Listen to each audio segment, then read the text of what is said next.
Okay, this video will show you what tracks, checklists, and badges are within Math Central and how you can create each one of them. So once you get logged into Math Central, you're going to want to find your group page. I'll use the Maverick Involvement Team as an example. But once you get to the group page, there will be buttons that say tracks and checklists, as well as a badges button. Or over here on the left-hand side under Members Success, there's the tracks and checklists or badges button as well. Once you get to this page, you can see any tracks and checklists that have already been created for your RSO, if you have created any already. Up here in the top right corner, there's the Create Track and Create Checklist button. And so I'm going to do both of those for you today as an example. So basically a track is just a housing for multiple checklists. And so I'm going to create a track first, and I want this track to be an MVP track. So the students who complete these checklists will be on the track to be an MVP within my RSO. And so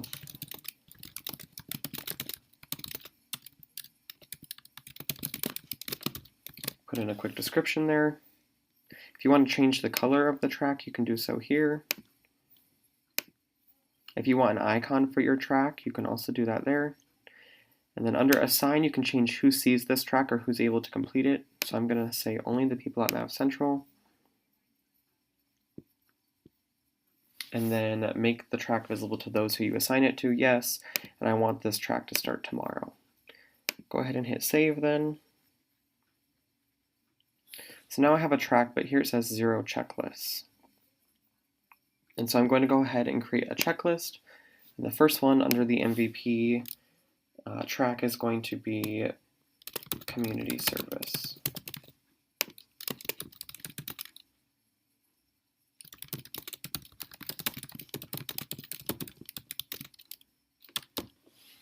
And so if you want to make it a sequential checklist, which will only show one non-completed item at a time, you can do so there.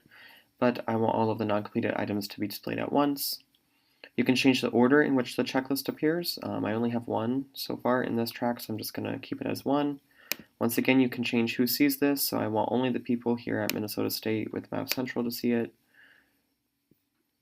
Yes, I want it to be visible, and then I want it to start tomorrow as well. And then on the checklist, you do have to put in an end date, so I'm going to put the end of the school year. So now I've created my first track and my first checklist. And so once you have a checklist, then you can go ahead and add items that those who want to complete the checklist need to complete. For example, service hours, complete 30 service hours. And this needs to be done once again by the end of the school year. If you want to allow your users to check these off themselves, you can do that there. And if whether you want this to be an optional task or not, you can change that there. So now you see I have my community service checklist with my one checklist item, and then my track that says MVP. So if I want to add this checklist to the track, over here where it says select track, I can go ahead and add it to the MVP one. And now I have my MVP track with the community service checklist underneath. In here, under the checklist, if I want those who are trying to complete the checklist to complete 30 service hours, I can go ahead and create a completion rule over here.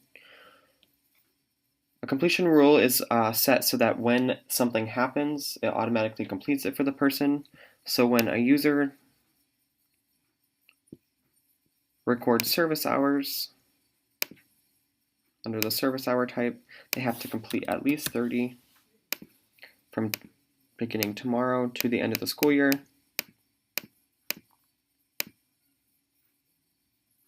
Whether you want your assignees to submit a reflection, you can change that there. But now that I've got that when a user records 30 service hours from now until the end of the school year, it will complete this task for them. If I go back to my tracks and checklists,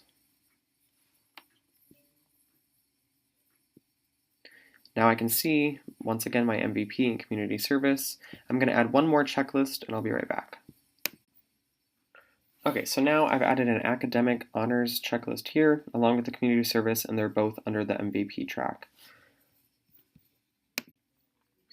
So now I want to assign these two checklists to certain people here at Mankato. So if you go over here under the three dots, under each of the checklists, you can change who you assign it to. So far, I had already chosen that it's everyone here with Math Central, but if you want to change that to just the officers here or any subgroups, group members only, you can change all of that there. Now that I've created checklists and tracks, I want to reward the people within my RSO who complete the track. And so you can do that under the badges section. Over here in the top right corner where it says create badge, I'm going to create an MVP leader badge. Of course, include a quick description.